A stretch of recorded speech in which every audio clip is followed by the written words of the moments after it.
ರಾಜ್ಯದ ವಿವಾದಿತ ಚಿಕ್ಕಮಗಳೂರಿನ ಬಾಬಾ ಬುಡಾನ್ಗಿರಿಯ ಇನಾಮ್ ದತ್ತಾತ್ರೇಯ ಬಾಬಾ ಬುಡಾನ್ ಸ್ವಾಮಿ ದರ್ಗದಲ್ಲಿ ಡಿಸೆಂಬರ್ 17ರಿಂದ ದತ್ತ ಜಯಂತಿ ಆರಂಭಗೊಂಡಿದೆ. ಡಿಸೆಂಬರ್ 26ರವರೆಗೆ ಈ ದತ್ತ ಜಯಂತಿ ನಡೆಯಲಿದ್ದು, ಮುಂಜಾಗ್ರತಾ ಕ್ರಮವಾಗಿ ಅರ್ಚಕರು, ಮುಜಾವರ್ ಸೇರಿದಂತೆ 5 ಪೊಲೀಸ್ ಇಲಾಖೆ ಈಗಿನಿಂದಲೇ ಗನ್ಮೆನ್ ನೇಮಕ ಮಾಡಿದೆ. ದತ್ತಪೀಠದಲ್ಲಿ ಈ ಬಾರಿ ಹೋಮ ನಡೆಸಲು ಅವಕಾಶ ನೀಡಲಾಗಿದೆ. ಇದಕ್ಕೆ ಪ್ರತಿಯಾಗಿ ಮುಸ್ಲಿಮರು ತಮಗೆ ನಮಾಜ್ ಮಾಡಲು ಅವಕಾಶ ಕೊಡಿ ಎಂದು ಕೂಡ ಆಗ್ರಹಿಸಿದ್ದಾರೆ. ಈ ಹಿನ್ನೆಲೆಯಲ್ಲಿ ಸ್ವಲ್ಪ ತಿಕ್ಕಾಟ ಈ ಬಾರಿ ನಡೆಯುವ ಸಾಧ್ಯತೆ ಕಂಡುಬಂದಿದೆ. ಈಗಾಗಲೇ ಡಿಸೆಂಬರ್ 17ರಂದು ಚಿಕ್ಕಮಗಳೂರಿನ ಮಾಜಿ ಶಾಸಕ ಬಿಜೆಪಿ ನಾಯಕ ಸಿ.ಟಿ. ರವಿ ಅವರು ಬೆಂಬಲಿಗರ ಜತೆ ದತ್ತಮಾಲೆ ಧಾರಣೆ ಮಾಡಿದ್ದಾರೆ.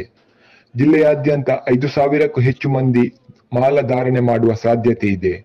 ಅತ್ತ ಈಗ ಬಿಜೆಪಿ ಜತೆ ಕೈಜೋಡಿಸಿರುವ ಜೆಡಿಎಸ್ ನಾಯಕ ಮಾಜಿ ಮುಖ್ಯಮಂತ್ರಿ ಎಚ್.ಡಿ. ಕುಮಾರಸ್ವಾಮಿ ಅವರು ತಾನು ಕೂಡ ದತ್ತಮಾಲೆ ಹಾಕಲು ಸಿದ್ಧ ಎಂದು ಘೋಷಿಸಿದ್ದಾರೆ.